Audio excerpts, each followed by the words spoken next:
Dear students, आज हमारा biology ninth biology का छठा लेक्चर है। इसके अंदर आज हम लोग डिस्कस करेंगे cell organelles and cell level. हम जानते हैं कि बायो एलिमेंट्स हमारा जो पहले हमने जिक्र किया हुआ है कि बायो एलिमेंट्स हम लोग ये काफ़ी दिनों से ये चीज़ डिस्कस कर रहे हैं।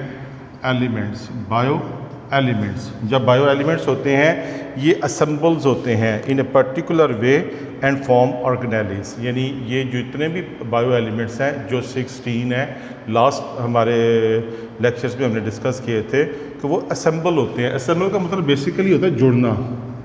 असेंबल होते हैं और असेंबल एक ख़ास वे में होते हैं, पर्टिकुलर वे में असेंबल होते हैं और असेंबल होने के बाद ऑर्गेनेलीज बना देते हैं। ठीक है, ऑर्गेनेलीज बना देते हैं, ये हमने डिस्कस किया हुआ है। ऑर्गेनेलीज बना देते हैं। हम एक सेल को देखते हैं, ये एक सेल है, जनरल स्ट्रक्चर यूकैरियोटिक सेल की बात कर रहे हैं, प्रोकैरियोटिक सेल्स की बात नहीं कर रहे, ये यूकैरियोटिक सेल्स की बात कर रहे हैं। एक सेल है, सेल के अंदर ये एक न्यूक्लियस है, न्यूक्लियस के अंदर ये हमने एक एग्जाम्पल बनाया है, एक सेल ऑर्गेनेली। इसका नाम है जी माइटोकॉन्ड्रिया।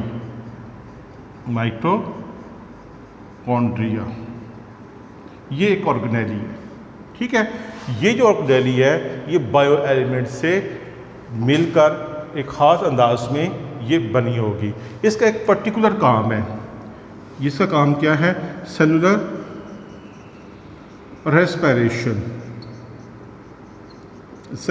रेस्पिरेशन, यानी जितना भी हम लोग खुराक खाते हैं, ऑक्सीजन लेते हैं, खुराक और ऑक्सीजन यहाँ जाती है, यहाँ जाने के बाद ऑक्सीडेशन होती है, इसके नतीजे में एनर्जी पैदा होती है। हम अंदाज़ा लगा लें, अंदाज़ा इस सेंस में लगा लें कि जितने भी सब सेलुलर स्ट्रक्चर्स हैं, जैसे ये क्या था माइटोकॉन्ड्रिया, ये क्या है राइबोसोम्स, ये मैंने आपके सामने क्या बना दिया जी राइबोसोम्स। इसी तरीके से यहाँ पर ये आपके सामने गोल्गी बॉडीज़ आ जाती हैं। जितने भी सेल ऑर्गेनेलीज हैं दे आर आल्सो कॉल्ड सब सेलुलर स्ट्रक्चर है। ये सब सेलुलर स्ट्रक्चर से क्या मुराद है? ये सारी चीज़ें मिलती हैं, मिलके क्या करती हैं? एक सेल बना देती हैं। ठीक है, एक सेल के अंदर, सेल एक यूनिट है, एक सेल के अंदर ये तमाम की तमाम ऑर्गेनेलीज इसके अंदर मौजूद होती हैं। इन सब ऑर्गेनेलीज का अपना अपना एक ख़ास पर्टिकुलर फंक्शन होता है। याद रखें कि जितने भी ऑर्गेनेलीज हैं इनका एक स्पेसिफिक वर्क है। इनका, जैसे मैंने आपके सामने माइटोकॉन्ड्रिया का सेलुलर रेस्पिरेशन बना दिया, राइबोसोम का ये क्या काम करते हैं? राइबोसोम प्रोटीन सिंथेसिस करते हैं, प्रोटीन सिंथेसिस ये करती हैं, यानी प्रोटीन बनाने का जो इतना भी काम होता है ये राइबोसोम्स के अंदर होते हैं। लाइसोसोम्स के अंदर जितनी भी उसका भी एक ख़ास काम है, गोल्गी बॉडीज़ हैं। इंशाअल्लाह ताला जब हमारा चौथा चैप्टर शुरू होगा तो हम लोग इसको डिस्कस करेंगे। आगे एक डिवीज़न ऑफ लेबर है, ये एक टर्मिनोलॉजी है कि डिवीज़न ऑफ लेबर क्या है? डिवीज़न ऑफ लेबर क्या है? काम की तकसीम, यानी एक सेल एक यूनिट है। हम लोग देखें यूनिट क्या है? एक सेल। अब इस सेल के अंदर हर तरह का फंक्शन है। हमारे पास हम देखें एक इंसान है, इंसान क्या चीज़ है? ह्यूमन बॉडी है, लिविंग बॉडी है, उसके अंदर बेशुमार किस्म के सेल्स हैं, लेकिन हर सेल्स का अपना अपना एक फंक्शन है। यानी आँख के जो सेल हैं वो कान के सेल वाला काम नहीं करेंगे, जो कान वाले सेल हैं वो आँख वाला नहीं करेंगे, नाक का अलहदा करेंगे। यानी हर सेल का अपना अपना एक पर्टिकुलर फंक्शन है। इसी तरीके से ये देखें माइटोकॉन्ड्रिया, गोल्गी बॉडी, राइबोसोम्स, इस तरह पौधों के अंदर प्लास्टिड्स हैं, उस सारे के सारे उनका अपना अपना एक ख़ास फंक्शन होगा। हमारी अगला जो टॉपिक है वो है टिश्यू लेवल। हम देखें तो ये क्या है? टिश्यू क्या है? हम इसको देखते हैं जी।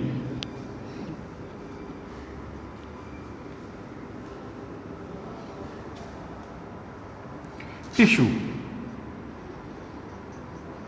ये हम नाम लेते हैं। अब देखें हमारी एक जो शुरू किया था हमने सब स्ट्रक्चर, सब एटॉमिक स्ट्रक्चर, एटॉमिक, फिर मॉलिक्यूल, मॉलिक्यूल के बाद फिर हम आगे ऑर्गेनेलीज, और आज हमारा टिश्यू है।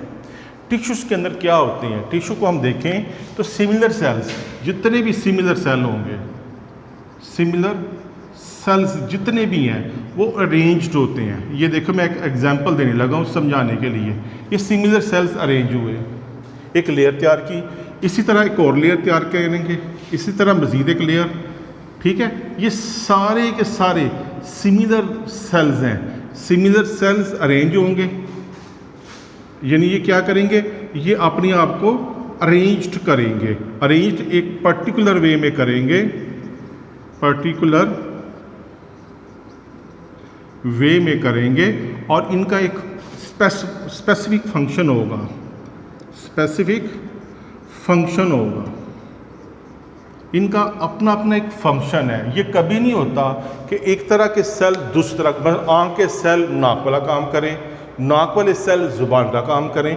इन सारे के सारे, ये टिश्यू क्या है, टिश्यू सिमिलर सेल्स होते हैं। सिमिलर सेल्स मिलके अरेंज होती हैं, अरेंज करने के बाद एक ख़ास काम करेंगे, और ख़ास काम इस सेंस में करेंगे कि इनका काम दूसरे के साथ मुंसलिक नहीं है। जैसे हम लोग ये देखते हैं नर्वस सेल हैं, उनका मसल सेल्स के साथ कोई ताल्लुक नहीं होता। इस तरह हमारे मसल्स का सेल है, वहाँ पर उसका न्यूरॉन के साथ कोई ताल्लुक नहीं है।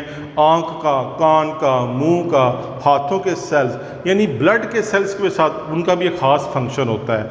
इसी तरह हम देखें कि टिश्यू को हम लोग चौथे चैप्टर में आगे डिस्कस करेंगे। ये दो तरह के होते हैं, प्लांट टिश्यूज़ और एनिमल टिश्यूज़। प्लांट टिश्यूज़ के अंदर देखेंगे एपिडर्मल टिश्यूज़ कौन से होते हैं, स्केरेनकाइमा टिश्यूज़ कौन से होते हैं, ग्राउंड टिश्यूज़ कौन से होते हैं। इसी तरह एनिमल टिश्यूज़ के अंदर भी मसल टिश्यूज़, नर्वस टिश्यूज़, ये इंशाअल्लाह ताला हमारा चौथे चैप्टर में जाएंगे तो इसको डिस्कस करेंगे।